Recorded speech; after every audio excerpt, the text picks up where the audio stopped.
I'm Ben and I'll be showing you how to upcycle a bedside table using wallpaper and a new handle. Timber bedside tables are super easy to find. Just find them on Marketplace or at an op shop. Give your bedside table a sand and a lick of paint. To learn how to do that, check out our other how-to videos.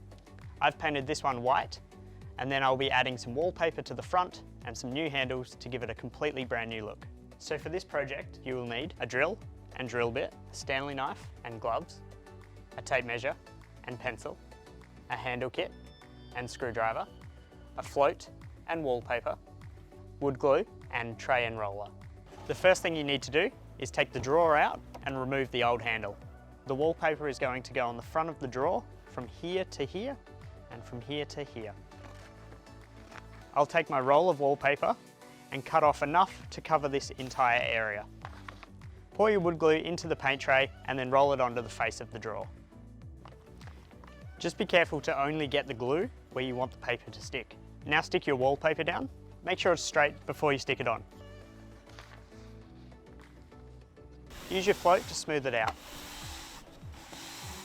Turn it upside down and allow the glue to dry. Leave it for about an hour.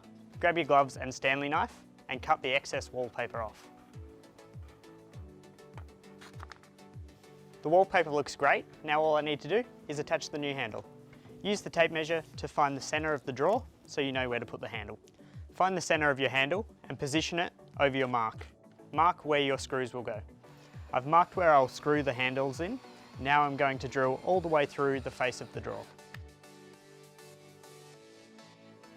So now I'm just putting the buttons on the leather strap and tightening them up. Already this looks amazing, and now we're just going to repeat the process for the other drawers. I'm really happy with how this turned out. We took an old bedside table, added some new handles, a bit of wallpaper, and it looks $1,000,000. Very happy.